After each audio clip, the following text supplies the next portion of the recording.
it seems to me there hasn't been a ton of examination of like why heritage breeds. Why?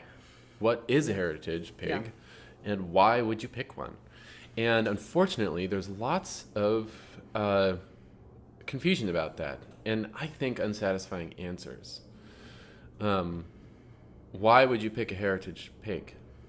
And well, maybe we'll do what is one, because it's not a clear category. It's not obvious.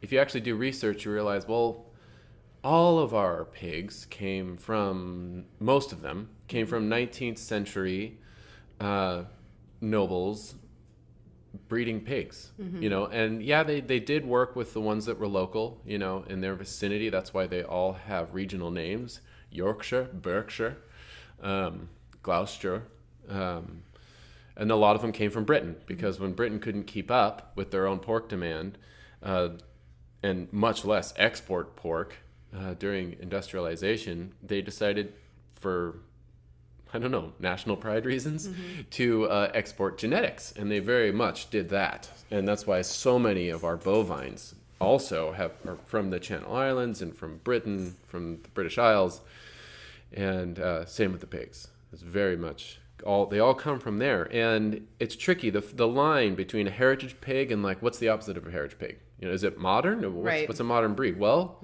Yorkshire. Well, wait a minute. Yorkshire's a place, and that was created in the 19th century. And so I can find heritage breed pigs that have quote unquote modern breed characteristics, and modern breeds that are that are actually heritage breeds. So if we're not careful, the line's a little fuzzy. It's like organic. You can't really use that word all the time without. It just means different things. Yeah, and that's what I'm trying to get to, is that heritage has more cachet as a commodity signifier of value than actual real meaning for people. And that's a tricky thing. So I don't know. I feel like it's kind of a misleading term. I think a more valuable terms might be, and then even then, so is it the age of a particular breed? If a particular breed has been around for over 100 years, does that somehow make it more valuable? Why? So I think a more valuable term would be the distinctions between lard pig, bacon pig, and lean pig. Those are pragmatic, and they reflect the physiology of the pig, which is the decisive thing. That's what makes different pork. That's kind of the fuzziness as to what is a heritage pig. Yeah, you just can't ever delegate your thinking capacity to these kinds of terms. To a label. Right, because, years ago when we first got this property, our first set of pigs were Berkshires, right? And we were all excited, this is a heritage breed. And, they were great pigs, but they were not what we had anticipated. Yeah. They were definitely, they had been, bred. Yeah. The heritage aspects of them had been kind of bred out of them by this particular farmer. Yeah.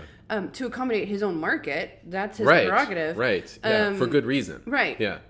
So he could continue to sell them. Yeah. But in the meantime, it had lost some of those more traditional physiological assets that we were looking for. And so we learned that we have to know our breeder even. It never ends. We have to look at the breeding stock and and I would say don't pick a breed, pick a breeder.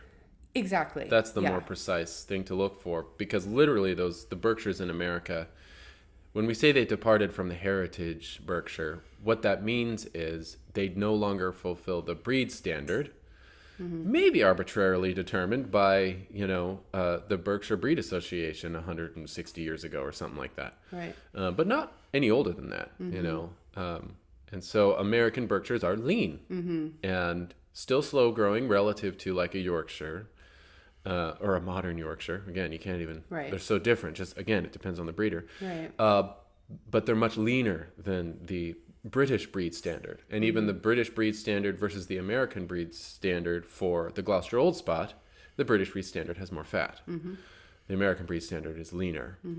So there's just that heritage marker it's squishy. It's you can't You can't. It's not concrete. It's tricky. The best you can do, I think, as a farmer looking for pigs to raise, in particular, is to find a breeder rather than a breed.